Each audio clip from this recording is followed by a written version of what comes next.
Today is May 14, 2022, and the Tucson Astrologers Guild is proud to present Nick Dagan Best, coming to us from South Africa. What a privilege it is to be able to have you on our Zoom today, Nick. His topic is going to be about Russia and the Venus synodic cycle. Nick is an amazing astrological historian. He spoke for TAG once in person, and I found him fascinating. Please put your hands together and welcome Nick to the Zoom. Take it away. Thank you, everyone. Thank you, Gail. Thank you, everyone. Yes, indeed, it was 9 years ago that I showed up in Tucson and gave a talk on Uranus for you guys, mostly about Uranus and Gemini and American history. But we're looking at a different country today. I'm going to get myself set up here. There we are. Okay, so the subtitle of today's talk is The Rhythm of Venus, an introduction to Neo-Babylonian astrology and planetary synodic cycles. When I say Neo-Babylonian astrology, it's a bit tongue-in-cheek. I mean, I'm half serious, half not serious with that tagline, because, of course, no one really knows what Babylonian astrologers were doing. Not really. We have some idea what they were probably doing. We have some idea of some of the things they believed and wrote down and accomplished, but it's still quite a gray area. But the kind of work I'm doing here in the 21st century with my laptop and assorted technologies is something like what I think Babylonian astrologers would have been doing all those millennia ago, basically following without because, of course, the Babylonians were pre-horoscopic astrologers. They weren't necessarily looking at the birth chart of a given individual and trying to read the entire life of that individual or look at their transits. It was something much sort of simpler in that sense. And while I am a horoscopic astrologer, a modern horoscopic astrologer, I use another approach when looking at synodic cycles, one that doesn't necessarily require that I have, a birth chart with a time and all that in order to glean information about a person or an event. I'm really just following the pattern of Venus itself, which makes a really fascinating symmetrical outline in the way it records time.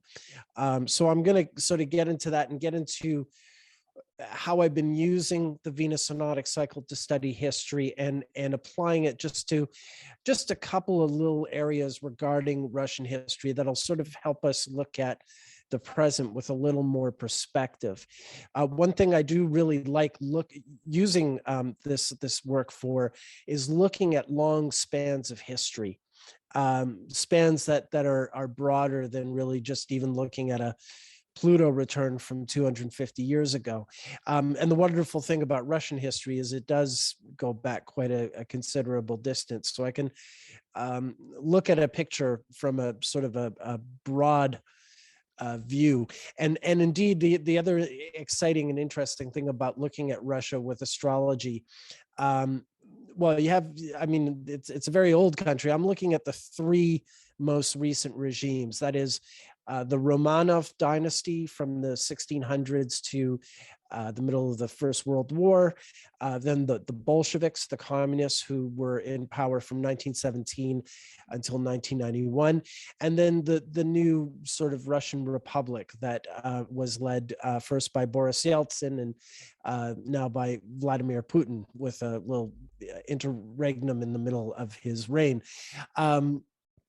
So you have these three very different regimes, and typically what horoscopic astrologers would be inclined to do is to cast a chart, say for like the current regime, cast a chart for when it when it was incorporated, and look at all the transits and progressions and all the sort of treat that chart like it's an actual nativity, and glean all their astrological knowledge and information regarding Russia from that one chart.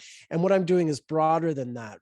I'm looking at a Russia that isn't defined by a republic chart or by a Bolshevik revolution, or even by like a given imperial regime like the Romanovs. It's something broader. It's something about the part of Russia that remained the same through all those different phases of their history.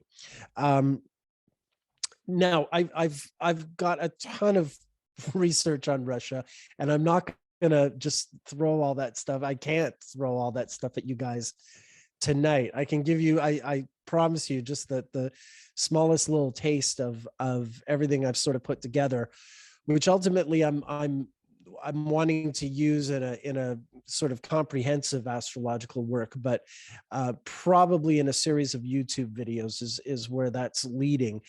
But this is sort of a little preview of what I'm doing, and even with this small little taste, I think you'll appreciate what can be done with Venus in order to study history this way.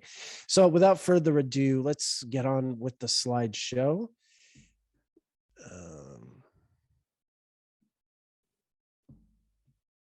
Okay, I don't understand why that's not. There we are. Okay. Okay, let's start at the very beginning.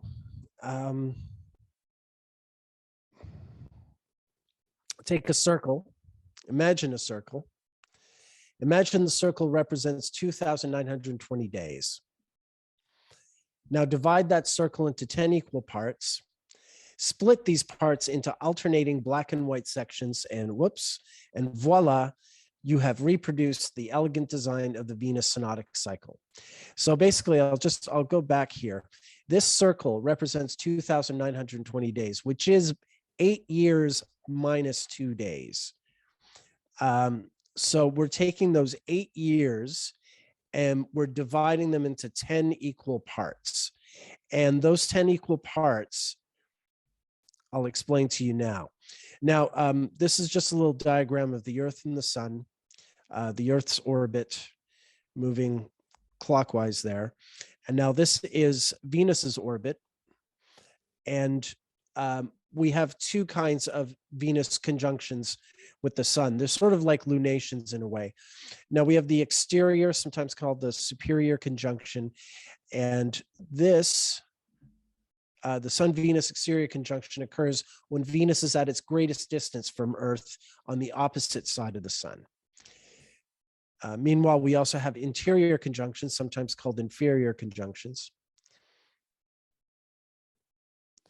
And Sun-Venus interior conjunctions occur when Venus is closest to Earth, in between Earth and the Sun. And this is when you get Venus retrogrades. An interior conjunction occurs right in the middle of a Venus retrograde. All right, so basically what I've done when I showed you that circle broken down into 10 of black and white parts, those represent rising and setting phases for Venus. This is a phase circle. Those are those planetary orbits. Now, the setting phase begins following an exterior conjunction, whereas the rising phase begins following an interior conjunction. So, in other words, during an exterior conjunction, Venus goes from a rising to a setting phase. During an interior conjunction, in the middle of a retrograde, Venus is going from a setting back to a rising phase. Is that clear so far? Oh, okay. Now, having broken down that 2,920 day period into 10 parts, we can also break it into 20 parts, averaging about 146 days each. This means one of these 20 intervals equals 5% of total time. And I'm giving you that figured, just because I'm going to be concentrating at certain parts on just one of those, 1 out of 20 parts in a concentrated way. And when I outline these, when I outline these series of events that all occur during this one particular part, I want you to have a sense of just what a small percentage of overall time this one given interval makes up. I hope if that doesn't make sense, it will in a minute, or at least I hope it will. All right, so I have this is the 20-part system that I have, and I've broken it into 4 colors. We have the white intervals. These are the rising phases. It's Venus is a morning star.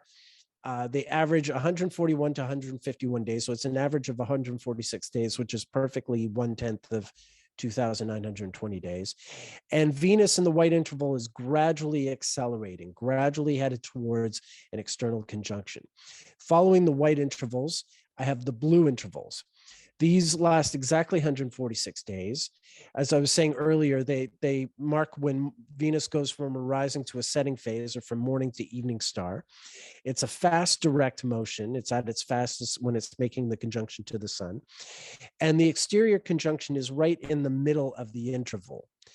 The interval is calculated by taking the exterior conjunction as a center and splitting off 73 days on either side, making a total of 146 days. Following the blue intervals, we have the black intervals. These are the setting phases. The evening star, Venus is an evening star.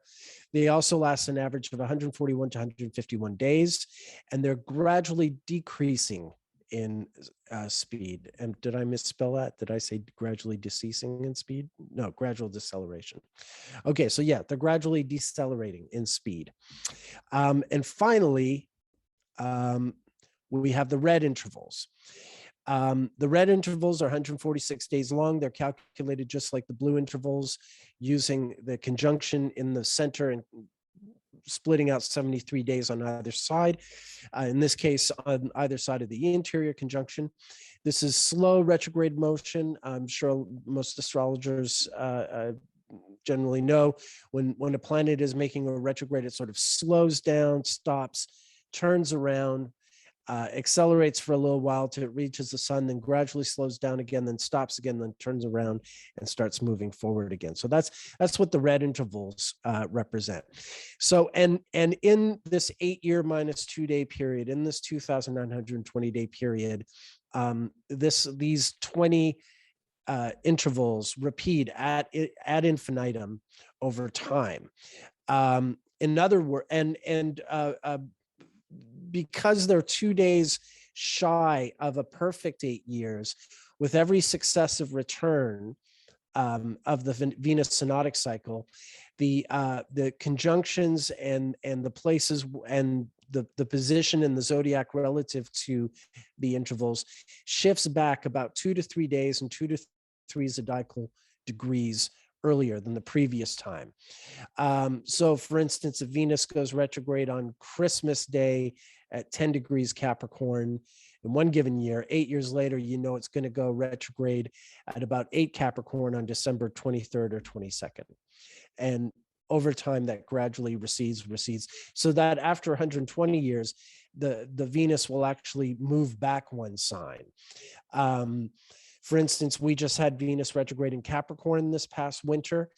That Venus retrograde in Capricorn during the 20th century used to occur in Aquarius, and during the 19th century, it used to occur in Pisces, and so on and so forth. So they all sort of move around. Now, this is the sort of the interval circle. Sorry, I just want to get this player minimized. Let's go ahead. Bear with me. I'm looking for my mouse. Okay, there we are. All right, so this is the interval circle. And you can see that the blue surrounds the exterior conjunction. The red underlines the interior conjunction, and then you have the white and blue intervals on either side, giving you that's one perfect trip around the 4 intervals in the 20-part system.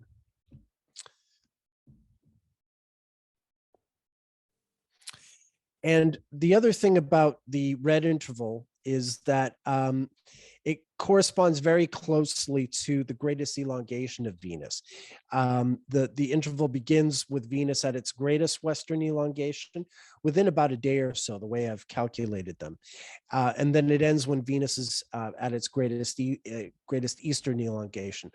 So it's very interesting to me that the phase of Venus is even in this sense really perfectly symmetrical, that the periods of its greatest elongations mark sort of a perfect quarter out of this 4-quarter system that I've got. Again, I hope that makes sense, but that's visually speaking, when Venus is at its greatest elongation, it's very bright, and it's the greatest distance from the sun in a horoscopic chart. All right. So, and then when you look at the whole system, that's the whole kit and caboodle here. And now I'm just going to apply it. I'm going to give you guys some idea of how this sort of plays out in history. Now, like I said, I have a bunch of different stories. I'm not going to be able to get to everything now, but I'm just going to touch on some of the really famous ones. People generally know who this man is. Tsar Nicholas II of Russia was the last Romanov Tsar. He was the Tsar during the First World War, which led to the Russian Revolution, led to his overthrow, and then a sort of second revolution by the Bolsheviks, which led to his murder alongside his family, and the creation of the Soviet Union shortly after that, after a civil war and a bunch of other stuff that we don't need to get into. But basically, I want to show you that he was born 37 days before Venus stationed retrograde. So he's very much he's in the red 3 synodic interval. In other words, and he's got Venus in Cancer here. So the red 3 synodic interval, during the 19th century, Venus would go retrograde in Leo during a red 3. And then during the 20th century, it went retrograde in Cancer. These days, the red 3 Venus retrograde goes retrograde through Gemini. So like I was saying, it gradually recedes through the signs over time. But he was born with Venus in Cancer 37 days before the retrograde station. So his progressed Venus would station retrograde as he turned 37 years old. And lo and behold, that happened in the year 1905, which is when the first Russian Revolution began. So you can even just, like with simple secondary progressions, that Venus station marks, if you know your Russian history, sort of like the beginning of the end, even though that was another 12 years before he would actually be overthrown. The onslaught of the Russian Revolution, the inevitability of it really begins in 1905 due to a sort of disastrous war with Japan. So he's a red 3, and I'm going to talk just a little bit about the outbreak of the First World War, because this is part of the thing that's really striking. Remember, I said one specific interval, like the red 3 interval, accounts for 5% of total time. It's just 1 out of 20 of the possible intervals that you can find. When the First World War was breaking out, the Archduke Franz Ferdinand and his wife were shot, and there's all these. I'm not going to get into big World War I history. Most of you know the basic details. There's about a month or 6 weeks of finagling. Austria demands an apology. Serbia won't apologize. Austria really wants to invade Serbia anyway. Russia is sworn to protect Serbia, their fellow Slavs, and France is bound to go in a war if Russia winds up in a war, and Britain is kind of also bound in a treaty to go into a war. if Russia and France do, but certainly they're bound to protect Belgium. And then on the other side, you've got Germany and Austria. Germany is bound to go into any war that Austria gets into. So Germany knows that it's got France and Russia on both sides, and so they want to sort of preempt the fighting, and they invade France through Belgium, which brings the Britons in, and boom, you've got yourself a First World War, and then Turkey joins in just a couple of months later.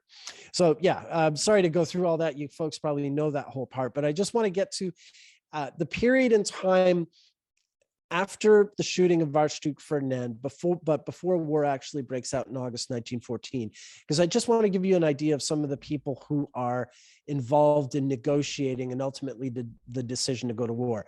So Tsar Nicholas, of course, is an autocrat. He's really just got one foreign minister who he's working with during this crazy period when Russia, along with everyone else, is trying to decide how they're going to react to the shooting of Archduke Ferdinand. And his foreign minister is a guy named Sergei Sazonov, who was also born during a Red 3 interval. So again, I don't know what time he's born. We're not looking at his whole horoscope. I don't know what his rising sign is, but this was his birthday. His birthday is recorded. And just with his birthday, I see, like the Tsar, he was born during a Red 3 interval. And it's really just him and the Tsar who are running the government, at least in terms of, as far as the war is concerned at this point. Now, Russia's main ally is France. And as it happens, the president and prime minister of France are visiting Russia, visiting the Tsar, right in this period after the Archduke Ferdinand is shot and before war breaks out. So you have the Russian president and the Russian prime minister, Russia's main allies. Let's have a look at these guys. The French prime minister, excuse me, I beg your pardon.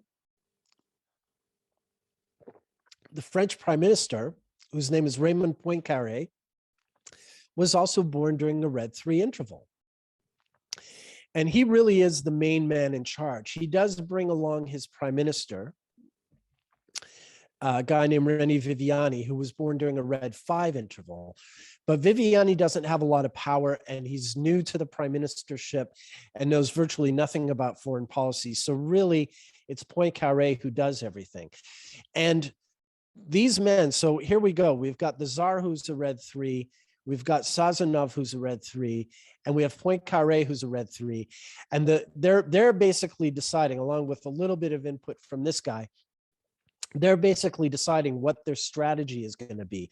And it's actually kind of a stroke of luck that the Russians and the French, that their leadership are in the same place right at when this crucial moment in history breaks forth. So basically, while we don't have documentation of what was said between these four men, we basically know, that they know they're going to back each other up if things get hairy, which of course they will.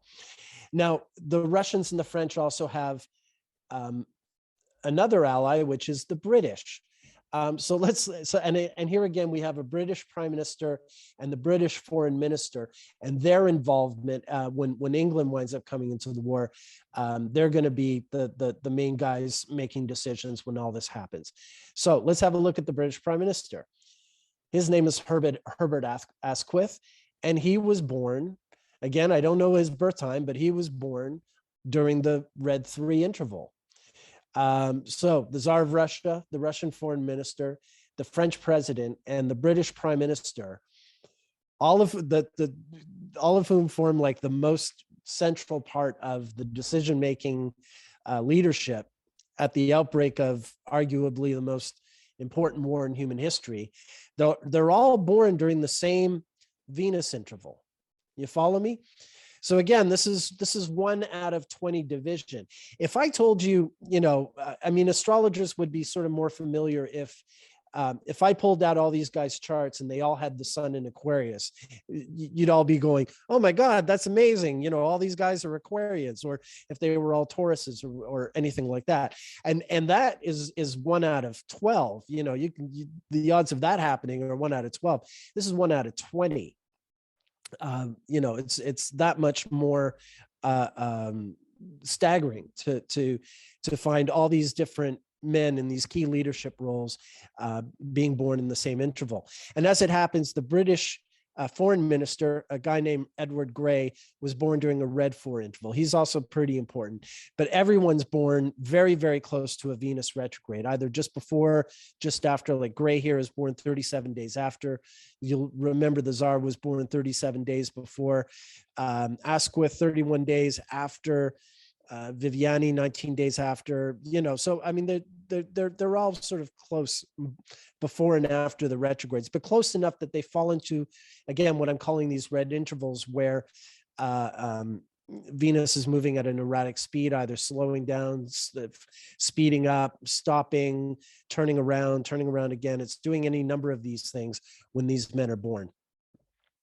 So that's basically, but wait a minute. There's one other thing I haven't covered, just to get this whole red interval thing complete. There are some other important leadership people involved when this war breaks out. In other words, Tsar Nicholas's cousins, the other kings involved in the powers. Now, of course, France is a republic; they don't have a king, but England has a king. Nicholas's cousin, King George V, who was born during a red 1 interval. So he's another red in the picture. And then Germany, their other cousin, Kaiser Wilhelm, their enemy, their adversary in the war, he was born during a red 2 interval. So all these guys I've just shown you were born at least in one of the red intervals, a whole bunch of the main ones born in the red 3. But just imagine what the odds are of having all these men being born during these intervals. Now, I'm going to cut this part of the story here. I could keep going into all kinds of, other ministers in the government and generals, and it gets more and more interesting as I go into more detail, but I'm going to spare you guys all that. I just wanted to give you a taste, some idea of how this kind of thing plays out and why it's worth following. So this is just a quick, this is the one emperor who's not born during a red interval. And he's not from a very consequential country, although he's from the country that starts the war, basically. Franz Joseph of Austria-Hungary. He's born during a white 3 synodic interval. Austria doesn't do very well in the war, even though they kind of start it. They drag Germany into the thing, and Germany, of course, they lose their empire just like Austria does. So this is just a quick run through the war.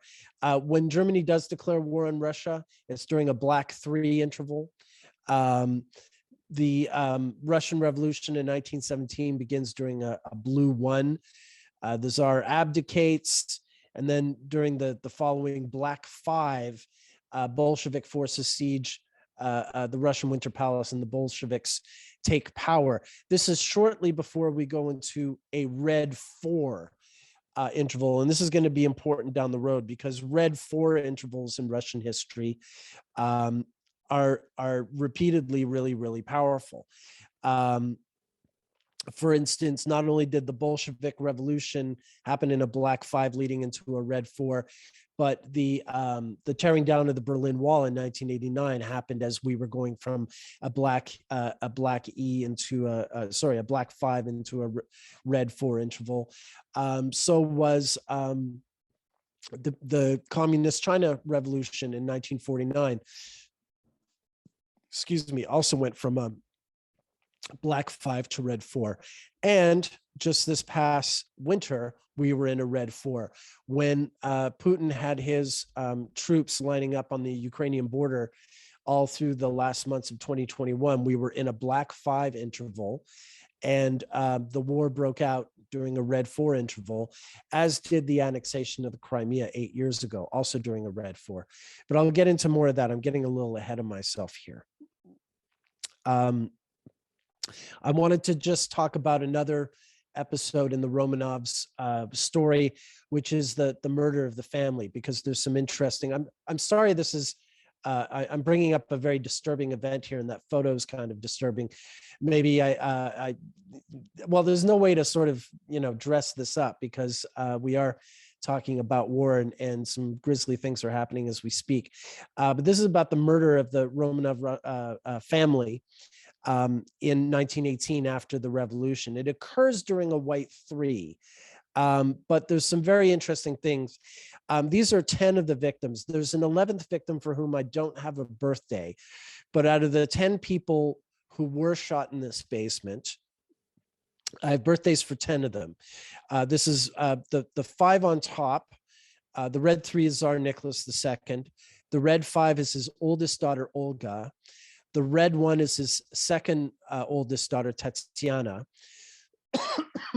The red 1 next to Tatiana is Evgeny. I forget his name, but he was the doctor. He was basically the family doctor, shot alongside with them.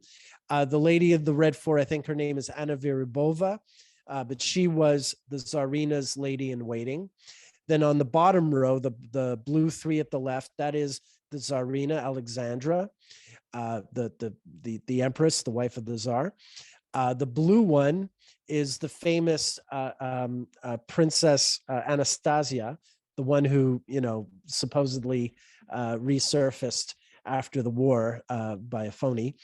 The blue 3 is the young Tsaritsyn Alexei, the heir to the throne, a hemophiliac child. The family is keeping his hemophilia a secret from the Russian people, and they don't understand why. Well, that's a whole other thing, but anyway, it's part of the reason why the revolution happened. The white 1 is the Princess Marie. She's the only one out of the royal family who wasn't born during a red or a blue, and she is kind of the rebel of the family. In fact, when they're in prison, but before they're murdered, she is reputed to have carried on a romance with the guard, and she's sort of ostracized by the rest of the family for doing this. Finally, the white 4 at the end is the Tsar's footman, the Tsar's sort of personal assistant. So we've got 7 members of the royal family and 3 of their entourage who were murdered in this basement. And as you can see, half of them were born in the red interval, and another 3 are born in the blue interval. So you still see a domination, even in this story, of a particular interval, not a black interval, not not much white interval, but mostly red. These kinds of concentrations I find intriguing. Oh, and the man who murdered them, this is the man who ordered the firing squad who killed them. Remember, they were killed during a white 3, and he was born during a white 3 interval. So, it's even worth looking at the murderer alongside the rest of them. This is just a quick run through their charts. For those of you watching on video, you can sort of freeze frame these and have a better look at them. I'll just run through them and then get to the next subject at hand. Yevgeny Botkin, that's the name. Alexei Trupp, Anna Demidova. I think I gave the wrong name when I was talking about her picture. There are a lot of names to memorize. But anyway, we know who they are, and there they are. Now, there's an interesting thing, just on a sidebar.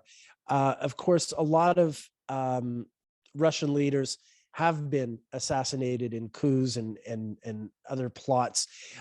This was Tsar Nicholas II's grandfather, Alexander II, who was killed by a bomb in St. Petersburg. And Nicholas himself he was 12 years old, and he saw his grandfather, sort of after the explosion when he was clinging to life.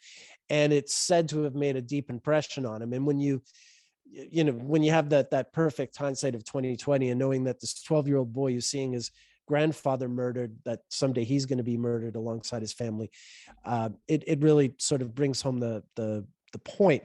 Now, this Tsar was killed during a red 1 interval, and the red 1 interval is actually the one.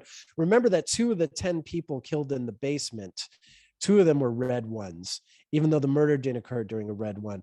But red 1 has this theme in Russian political murder, and also, I'm going to get to it, American political murder as well. So Tsar Alexander II was killed during a red 1. That's Nicholas II's grandfather. But Alexander II's brother who was the mayor of Moscow, he was also assassinated during a red one. He was also, he wasn't just Nicholas II's uncle, he was also his brother-in-law. They were very close. So this guy was actually born and killed during a red one by a bomb blast. And before that, excuse me again, Alexander II's own grandfather was killed during a red one interval, murdered by his own guards. He was the son of Catherine the Great, who herself was born during a red one interval. So you just like, the red one interval seems to be sort of a hot spot for Russian political murder. Years later, Stalin would die during a red one interval, although, you know, to the best of our knowledge, he wasn't murdered, but just to add to the total there. So there's been a lot of, okay, now I've got a few American presidents here who've died during red ones, some through murder, some not. But you definitely, I've tallied all the deaths of American presidents, natural causes or otherwise. And amazingly, a really high percentage of them died during red one intervals. They include William Henry Harrison, the first president to die in office and also to serve the shortest term, a 30-day term. James Polk died during a red one. Lincoln was shot and killed during a red one. James Garfield was shot during a red one, although he ultimately died during a white five. Franklin Roosevelt died during a red one, just like Stalin, Hitler, Mussolini. Most of those World War II guys died during a red one. And most recently, Dwight Eisenhower died during a red one. That's just a sidebar. I wanted to give you an idea, like there's something weird about that red one stuff. The way it corresponds to not all murders, but a lot of these political murders in the US and Russia. And even other murders, like the murder of McKinley didn't occur during a red one, but his shooter was born during a red one. So it moves from the actual event happening during a red one to the person responsible being doing that. And then of course, everyone wants to know about Kennedy. Kennedy seems to veer off this trajectory for some reason. But of course, Kennedy's still being figured out, isn't he? So maybe when all the data's in, it'll make more sense in that sense. Excuse me again. I'll just pause as I move on to the next thing. This here is a table of all the Russian leaders since Elizabeth I in the mid 1700s. And this just shows what phases they were born under. And you can see there's a reasonably even distribution between them amongst the 10 phases of Venus. But then when I go to the 20-part system, to the intervals, we start to get some really, it's not so evenly distributed. You get a lot more leaders born during certain intervals than others, and certainly a lot more red than any of the others. You can see at the second row down on the far right, Nicholas II was a red 3. He was followed by in the first revolution by Kerensky, who was a red 1. Then of course Lenin, everyone knows who Lenin was. He was a red 4. Trotsky was a red 5. Stalin was a blue 2. Malenkov a red 4. Khrushchev a red 4.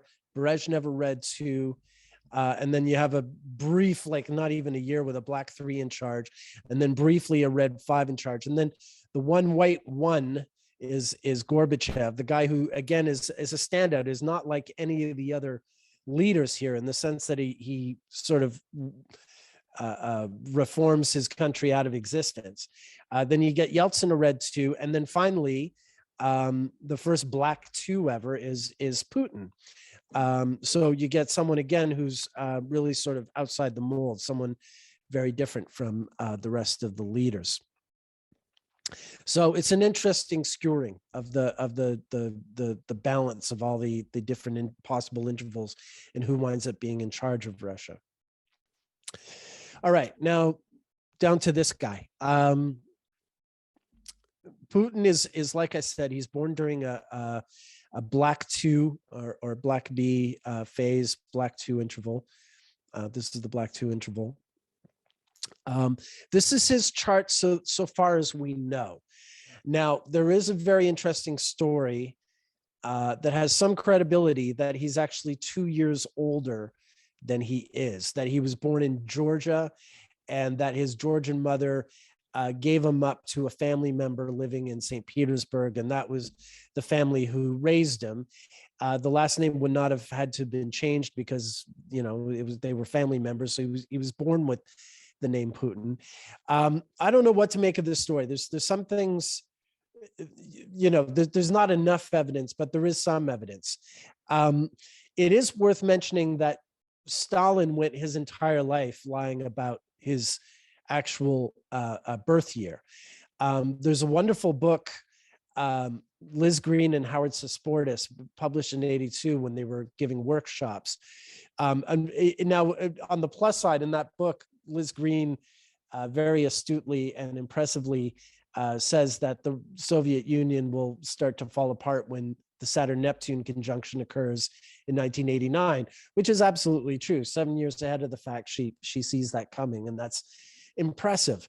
But unfortunately, beyond her control, she's using a birth year for Stalin that is incorrect, and she talks about him having a Mars retrograde in Scorpio and goes at great length of explaining why, you know, Stalin is such a Mars retrograde guy in Scorpio, when it turns out he was not born in 1879, he was born in 1878, and the chart she's describing is not his actual chart. The fact that she does a good job with it anyway is par for the course, of course. But my point being that there is precedent for these, Russian autocrats to lie about their birth years. I don't know why Stalin did. He knew perfectly well when we only found out long after he was dead, after the Soviet Union fell. Historians had suddenly had access to all these records and documents that hadn't been available during the years of the Soviet Union. And it was only then that we found out when Stalin was actually born. But they had all kinds of, annual birthday parties for him. He never thought to correct the record. I don't know what his thinking was, if he was trying to thwart astrologers or what have you, but there you go. But so far as we know, this is Putin's birth year. That being said, the stuff I'm about to say about him, again, I'm not going to be going into his horoscope. We're not going to try and figure out if he really has a Scorpio rising or anything like that. I'm just going to be giving you a timeline of events in his life that all correspond to one or two particular intervals in the Venus synodic cycle, and let that speak for itself. So that even if we are looking at the wrong birth chart for Putin, we can glean really interesting, relevant astrological information just from looking at events in his life. So here we go. Here's the thing. We're looking at red 5 intervals. Now this is his mother, or at least the woman that he says is his mother. Maybe she's his adopted mother, as I was explaining just now, but she was born during a red 5 interval. We'll just put that aside for now. We don't know the exact date that Putin enlisted in the KGB, but we know it was right after he finished university in St. Petersburg in 1975. And university in St. Petersburg finishes, much like North America, in the 3rd week of June. So if he finished school in the 3rd week of June, it's during the summer months that he would have enlisted in the KGB. The story goes in all the biographies that that's when he applied and he was hired, because he had graduated with a law degree. So even though we don't know the exact date he joined the KGB, it would have been during a red 5 interval that he enlisted in the KGB. There we are. That's the red 5 interval. He got married 8 years later in 1983 during a red 5 interval. I like to, these personal matters in sort of collide nicely with the big geopolitical ones. So he got married during a red 5 interval in 1983. And then in 1991, he quit the KGB. This is during a red 5 interval. This is an event where some sort of hardline Bolsheviks tried to sort of put Gorbachev out of power. They staged a coup try and reel back the reforms, because they felt quite rightly that the Soviet Union was coming apart. Just on a personal side, on this morning, August 19th, 1991, I was in East Berlin with my brother, sleeping in a youth hostel where we were virtually the only people in this giant apartment complex, very, East German concrete complex. And we woke up in the morning and everyone seemed to be a bit panicked. And we got on the train back to West Berlin, and everyone was reading newspapers about Gorbachev, and they seemed very alarmed. And it was because this coup was staged and people didn't know how it was going to play out. It played out okay. That the coup was thwarted thanks to Boris Yeltsin, who would succeed Gorbachev as president. But it was because of this coup that Putin quit the KGB. He resigned and went into public service, started working for the mayor of Petrograd, which would again be called St. Petersburg before long. It was Leningrad. It had changed names a few times. It was Leningrad, and then it got changed back to St. Petersburg when the Soviet Union fell. Long story short, Putin joined the KGB during a Red 5 interval, and he quit the KGB during a Red 5 interval. And of course, like I showed you, he got married during a Red 5 interval, and his mother was born during a Red 5 interval. What could happen now? All right, now we jump ahead, not 8 years, and it's 1999, and his father dies during a Red 5 interval. In fact, his mother had only just died a few months earlier. We don't have an exact date for the mother's death, but his father definitely died during a Red 5 interval. And it's particularly interesting because right after, he literally buries his father, he goes to his father's funeral, and then he flies back to Moscow from St. Petersburg, and boom, right there, a few days later, right when he gets back from the funeral, Boris Yeltsin names him Prime Minister of Russia. And this is during a Red 5 interval. And it is because he's named Prime Minister that he's later going to take over in less than a year. By early the next year, he's going to take over as interim president when Yeltsin resigns at the end of the year, and then he's going to be elected president. And this begins really properly the Putin era. Now, when he's named prime minister, within about a month, war with Chechnya sort of gears up again. The second Chechnyan war gears up. And this has a lot to do with Putin. And a lot of what he winds up doing in the second Chechnyan war is a lot of the same stuff that we see, his forces doing in Ukraine today. Basically just destroying cities so that anyone who's not a combatant leaves, and anyone left in the city is deemed an enemy and taken out if possible.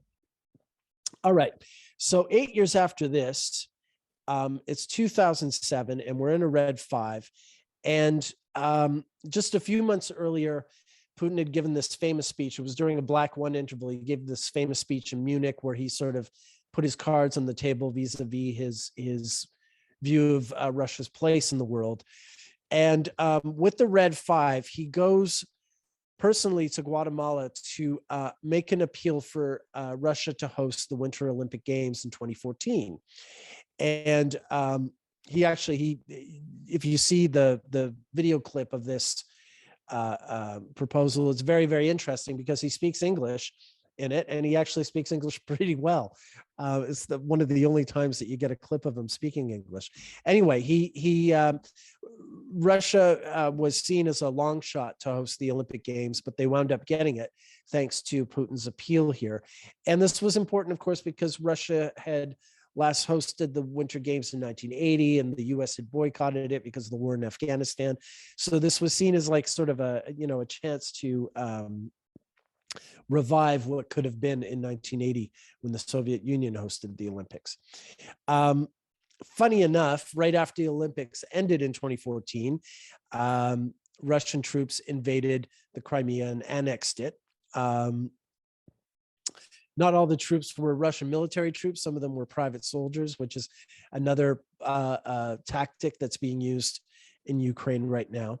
But this was during a Red 4 interval. And of course, like I said, 8 years later, February 22nd of this year, during a Red 4 interval, I don't have a chart for it, but the war began during a Red 4 interval once again. Oh, and finally, getting back to the red 5, the last time there was a red 5 interval was in the summer of 2015. So this is after Putin has annexed Crimea, and Putin and Obama encounter each other at the UN, and Putin basically came out on top. He didn't make Obama look too good at the United Nations. It was sort of a nadir in terms of this whole relationship. Of course, a year later, Putin's going to have someone he likes a whole lot more in Obama's place, but that's neither here nor there.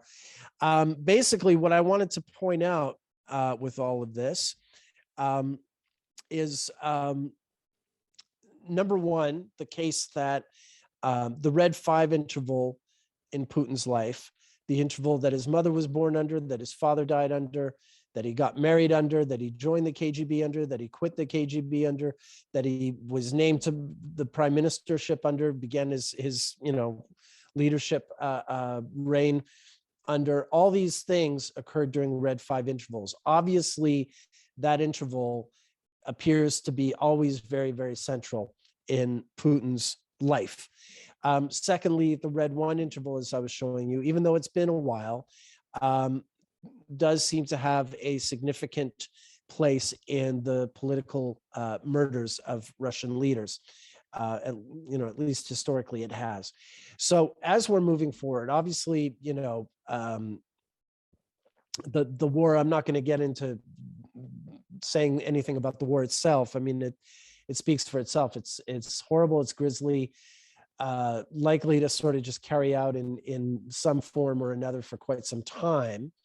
But as we're moving forward, I want to, just point out that the next red 5 interval will be in the summer of 2023, just a little over a year from now. And the next red 1 interval will be in the spring of 2025.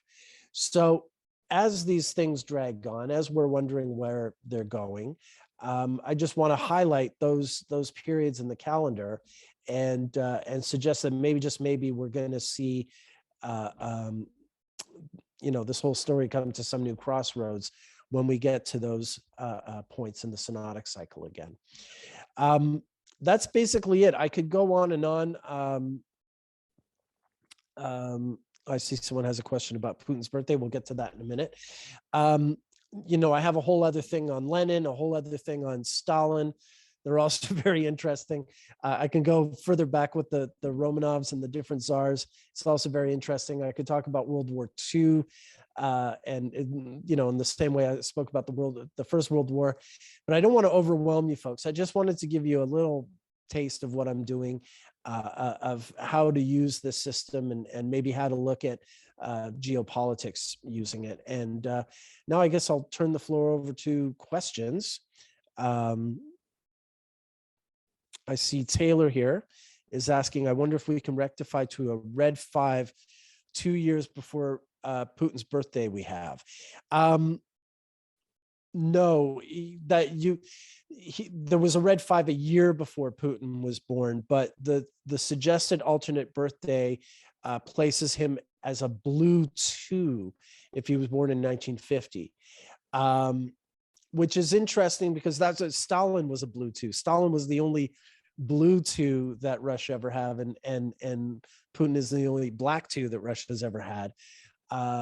So I mean, that's the one thing, I guess, if it's true that Putin's birthday is a lie, then it's most likely in 1950, making him a blue 2, more like Stalin. Gail's asking if I could say a little bit more about the upcoming red periods. Let me put up a grid here. Whoops, this is not what I wanted to do.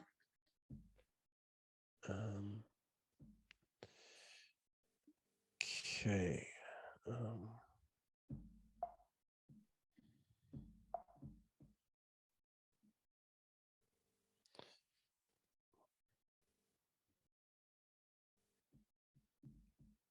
So I have a lot of different people lined up with this. I'm going to change slides and open a different one so I can talk about the red ones.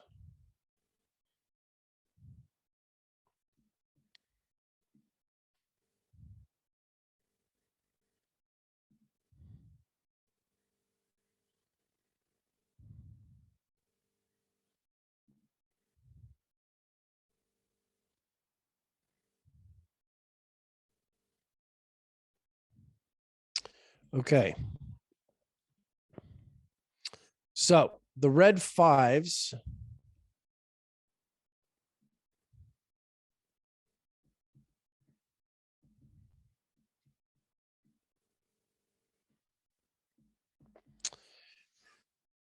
sorry, I just have trouble locating my mouse when there's all these windows open.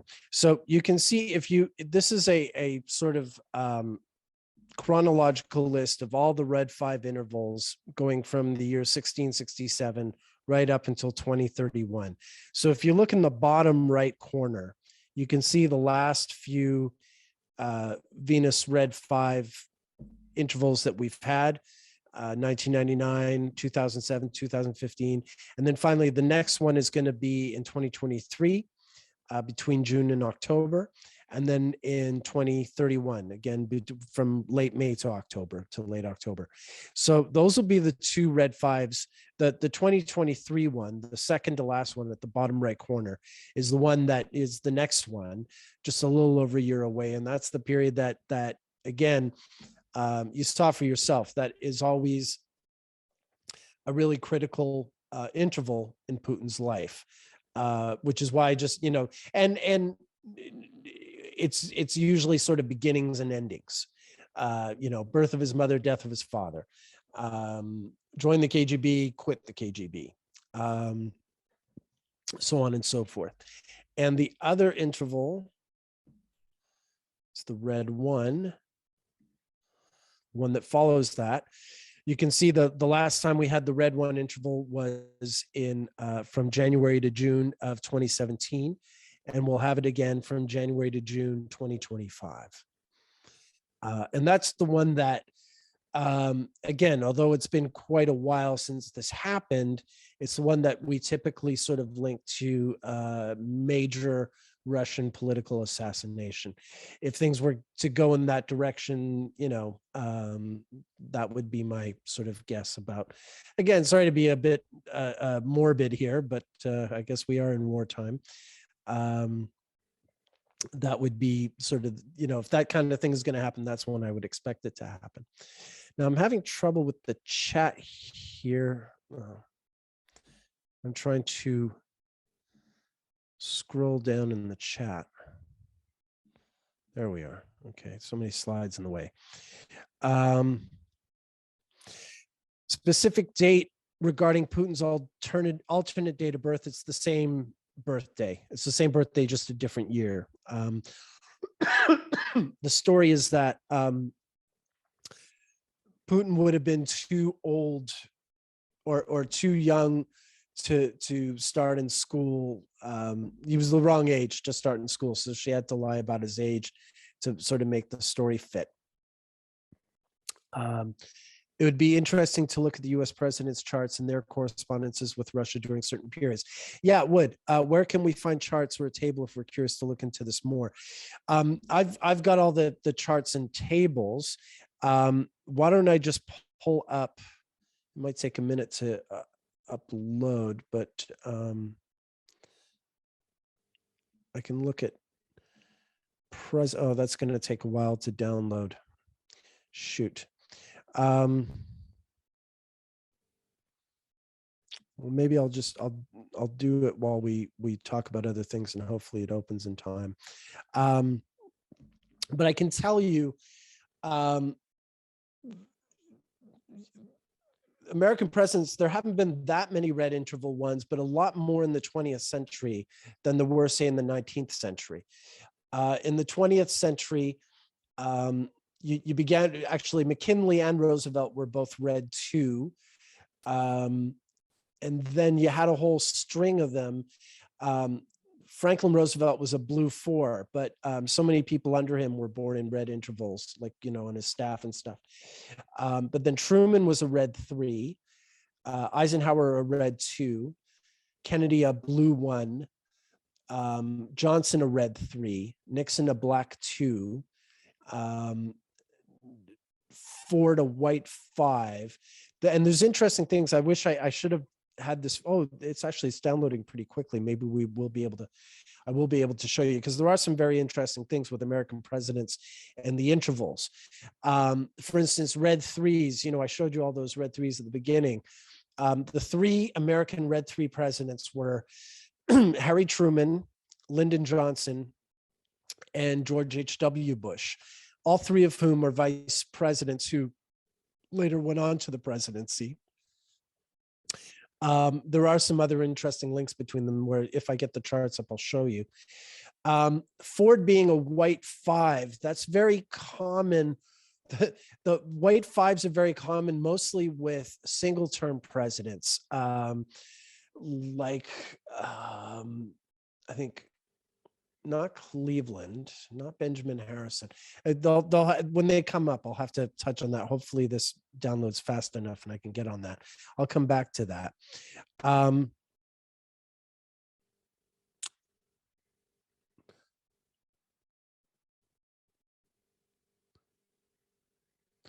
Okay, Carter's a white 2. Okay, I just want to answer Taylor's other question here.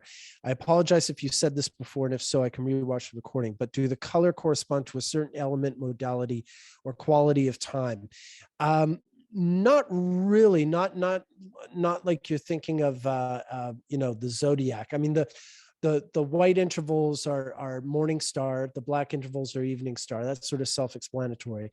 The red intervals, it really has to do with speed. Venus changes speed over the course of its cycle. When it's in the white interval, it's gradually accelerating. When it's in the black interval, it's gradually decelerating. In the blue interval, it's really speeding up to the sun. It's at its fastest. And then when it's in its red interval, it's doing its retrograde, which means, slowing down, stopping, turning around, accelerating a bit, and then stopping again, and slowing down and stopping again, then turning around again. So the colors really have more to do with that, with the 4 types of visibility, whether Venus is rising before the sun or after the sun, and the speed it's making, as opposed to, anything sort of more esoteric. What period was it when Russia entered the war in Afghanistan? Thanks. The Afghanistan war began in a white 2 interval. But it's that's the invasion. The invasion really started because of a political murder that happened in 1978 during a blue 4. The Afghanistan war, yeah, I've read a fair amount about it. But they didn't invade during a red 4. But the red 4 was really hot during the Afghanistan war. That would have been early 1982. That's sort of when that's certainly like, the U.S. was sending weapons along at that point and stuff. So the Afghanistan war is another sort of thing to tackle in all this. Now this thing's moving slowly again. A shame. I should have opened it before, but hopefully it speeds up and I can show you American presidents. I don't know how much time have I got left. You've got a bunch of time left if you want it. It's okay, up to you. all right. I'm getting a little bit hoarse, but I would like to show this American president's file. And we will remind people that where you're speaking from is now after 11 p.m. That's right. Yeah, I'm in Cape Town, just about 5 minutes from the Cape of Good Hope, in beautiful South Africa. So it's 11:15 at night. So I am a little hoarse, alas. Let's see, do I have any other questions in the meantime? This presidential thing should be opening up soon. Now I hope the audience is, I know Russian history is dense. It's not necessarily everyone's cup of tea. But this is, I've been studying Russian astrology, Russian history with astrology for a long time now. And although I'm not happy about the war, the war has given me the opportunity to, or it has at least suggested to me that if I don't show this material now, I might lose the chance for anyone to ever find it interesting. So I hope you have. Yeah, there is a lot of other stuff too. I don't know if I should have gone into some of the Bolshevik stuff with Lenin and Stalin. Shame. I wish I wasn't making you wait for this presidential one. It is worth it. What other questions about either Russia or U.S. are coming to people's minds while we wait for this last bit of the download? Well, Nick, on a technical note, rather than bother to type it, I just unmuted myself. Earlier, you were talking about the greatest elongation of Venus, and I know what that is. I had to stop and think about it for just a minute, but I'm not sure if all the astrologers would realize what in terms of the height above the horizon. Would it take 20 seconds and explain that? There's probably a few people that would appreciate it. Sure. Yeah, thanks, Frank. Basically, when Venus is doing its retrograde, I had a little video of that. When Venus slows down to make its retrograde and it stops and the sun keeps going, just sort of like prior to that, as it's slowing down to stop, it winds up being at the greatest distance from the sun that it ever gets over the course of its cycle, about 46, 47 zodiacal degrees away, which is why we never see Venus more than 2 signs ahead of the sun, or 2 signs before or after the sun in a chart. So when Venus reaches that greatest distance from the sun, before the retrograde in the west, after the retrograde in the east, it happens to correspond within a day or so of when when the red intervals begin and end. That was determined just by a mathematical thing, dividing the cycle into 20 equal parts, and using the red intervals, beginning them at with the interior conjunction in the middle of the interval, so that there's 73 days on either side, and those 73 days happen to bring me within a day or so of Venus being at its greatest elongation. So there's something something in the cycle itself, the sort of the symmetry of the cycle, that even includes the distance from the sun into this. They basically mark off quarters of this, round circle. Hopefully it works better when I use a diagram to explain it, but I hope that makes sense to people. We're really, really close to this thing being ready now. It's at 19. And Nick, the last time you spoke for us, you mentioned that Russia, the U.S. Goes to war with Uranus and Gemini, but you mentioned, I think it was Uranus going, the association with Uranus being in certain signs. It might have been another planet. Yeah, no, it was. Uranus's transit through Gemini. Basically, okay, in the 18th century, Uranus entered Gemini in 1774, and it left in 1782. So you've got perfectly the beginning and the end of the Revolutionary War with Britain.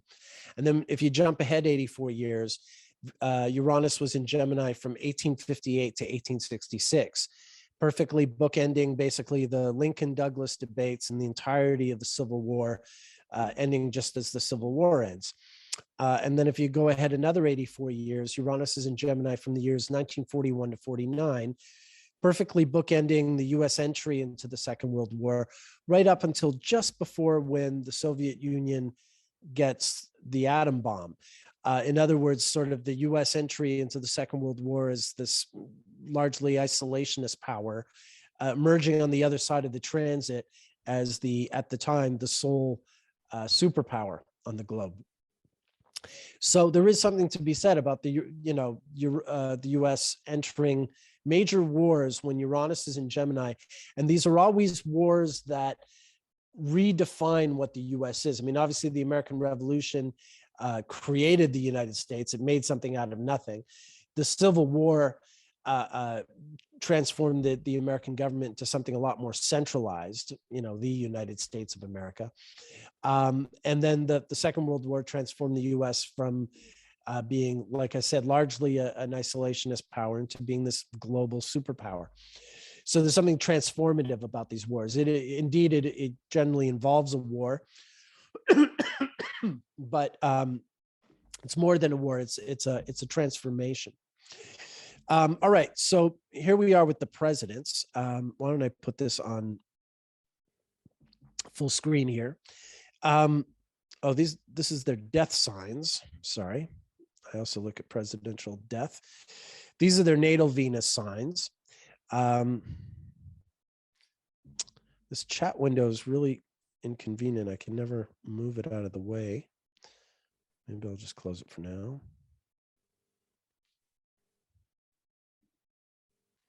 Whoops. That wasn't what I meant to close.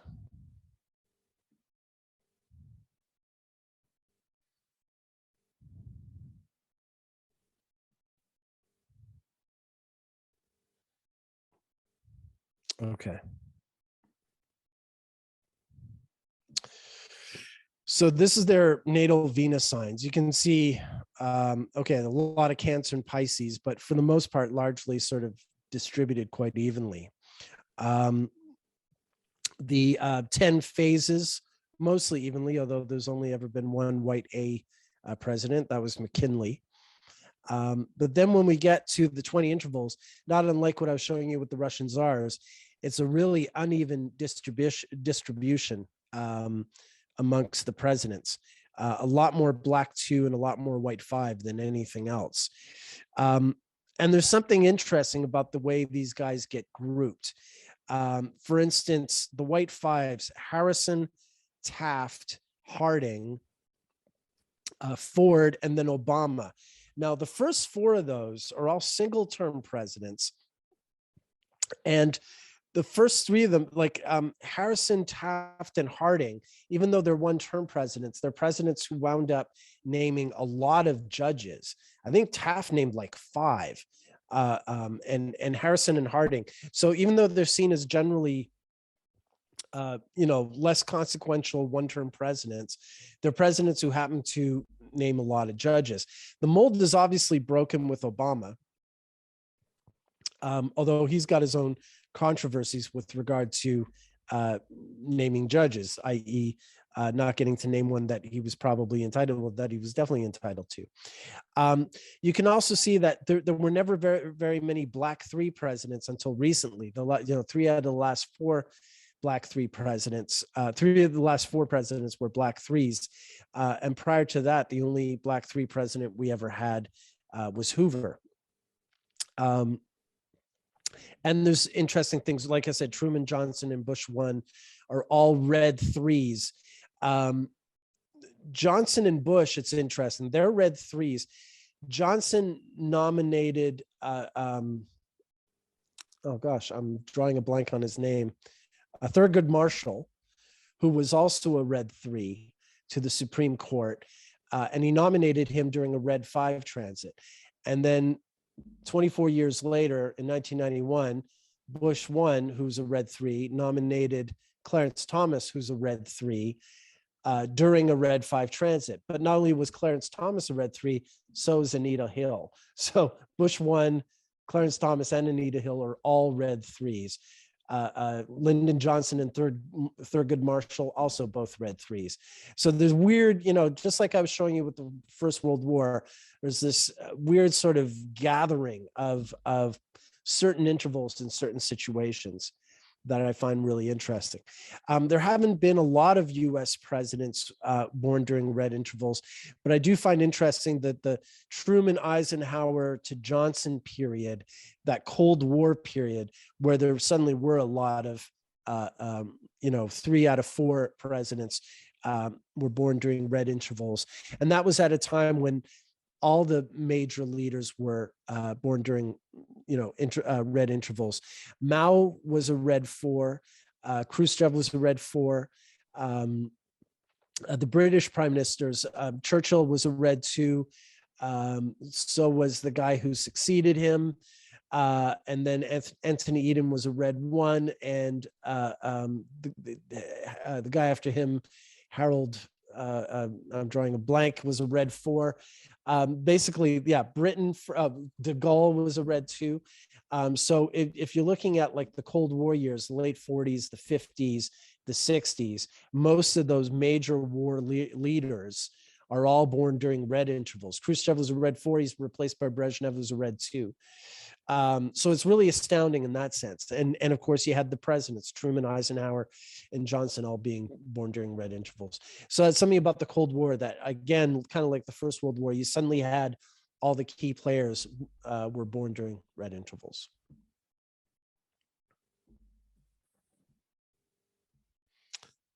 Did I leave something out? Oh, and then this is, this is the deaths. The deaths of President. Oops, I keep closing that by accident.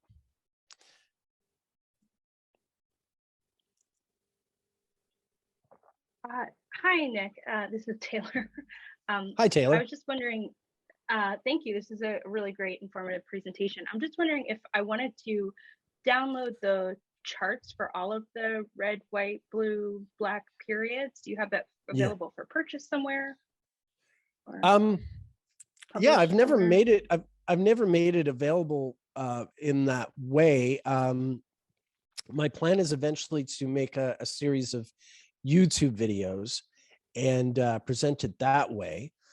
And maybe offer PDFs to Patreon subscribers, things like that. So I've been sort of holding off for that, but I do intend to release this material. There's a lot of it. So it also, it needs organizing. But if there's anyone in particular, like I could send you a few in an email. If there's anyone in particular that you're interested in looking at. I'm not ready to just sort of send the several 100-page document with all the slides to anybody just now. But I am moving towards distributing it somehow. It's just a matter of like really figuring out how to do it. Yeah, send me an email if you do want me to send you a few slides. I'm happy to just do that informally. These are our American deaths, American presidential deaths here. Not again, since I already waded into the morbid pool, I may as well just sort of splash around now that I'm in the water. Like I was saying, there's a lot more red 1 death and white 2 death compared to these other groups. This is something that bears more research. Again, with only with 20 different intervals, it's kind of staggering that out of all the presidents who've lived, 10 of them died during either a red 1 or a white 2 interval, out of only 45 men. So yeah, that's interesting. I noticed I made these slides before Biden was elected, which is, if you're wondering why he's missing, it's not like some kind of anti-Biden thing. I just have to update the slides, and I wasn't expecting to talk about presidents. Of course, he's not in this one because he's not dead, but in the previous one I was looking at. But yeah, I'm starting to get a bit hoarse. I'm sort of running out of steam here. I see there are more questions.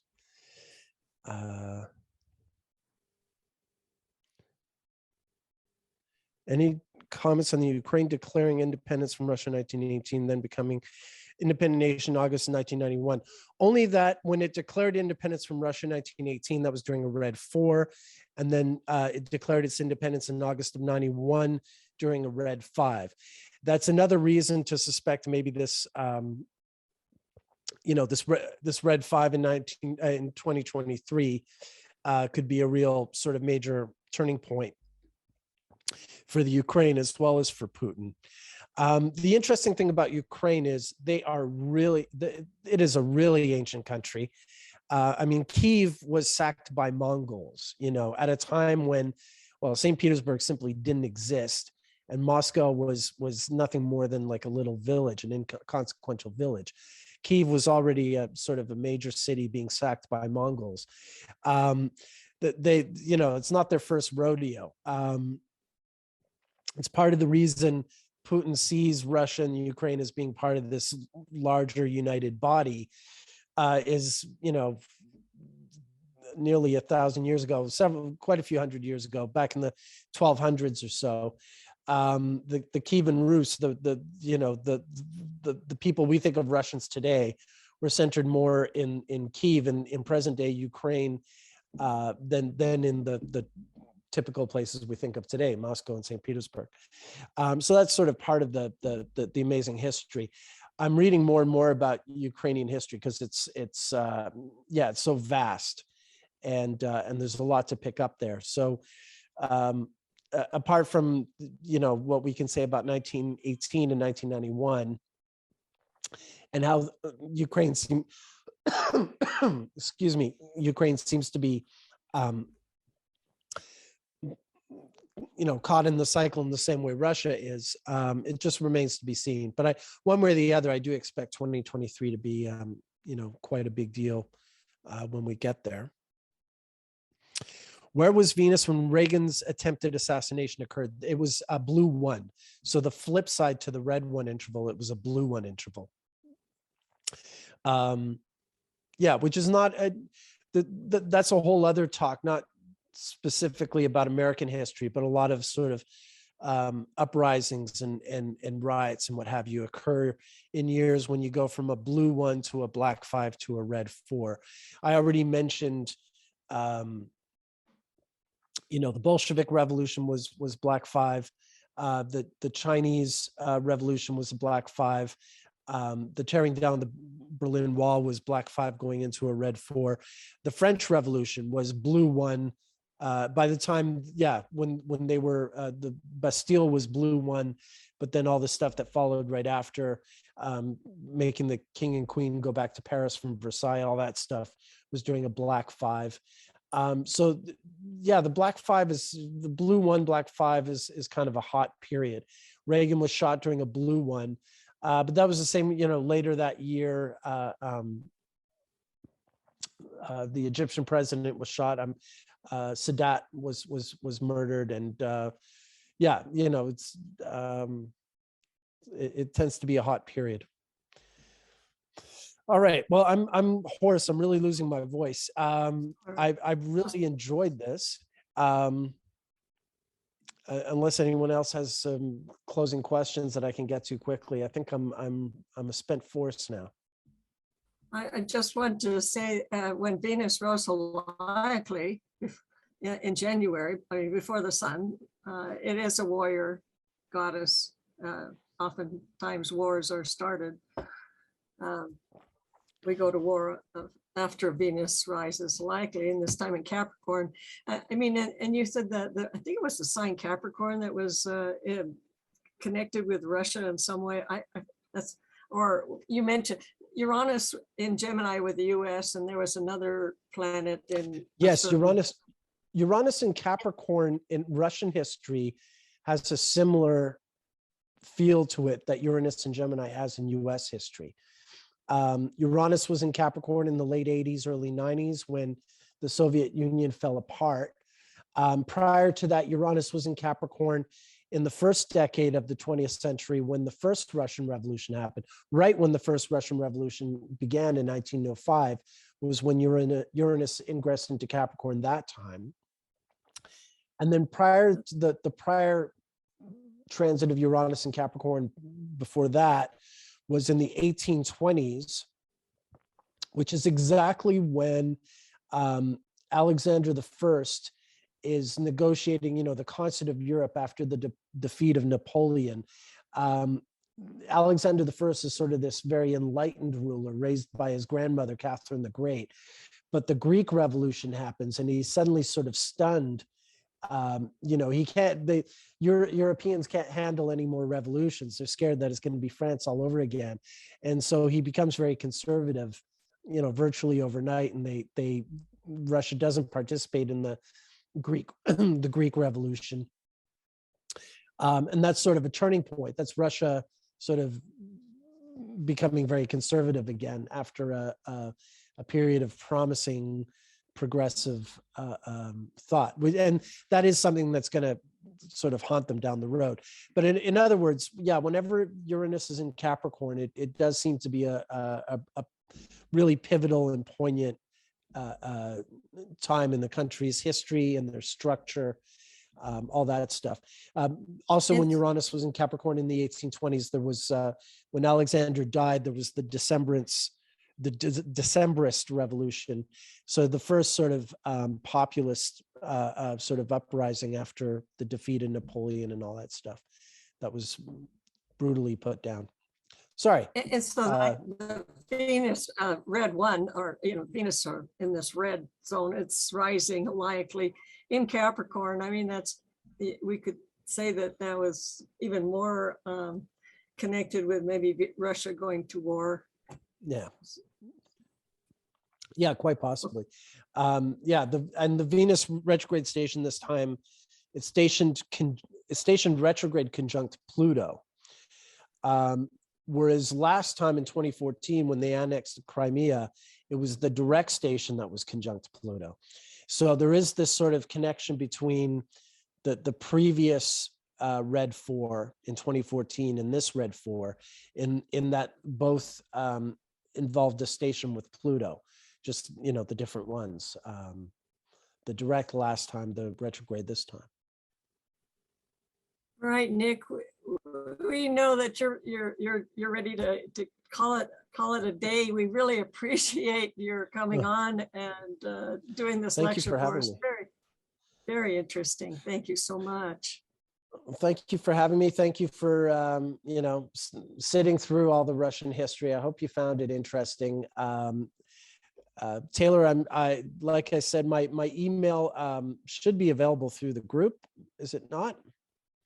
Or I can also be reached at my website, nickdaganbestastrologer.com. You can write me through the website, and, you know, if you want me to send you some slides, I'm happy to send some. Excellent presentation. Thank you. Thank you, Sandy. Thank you so much.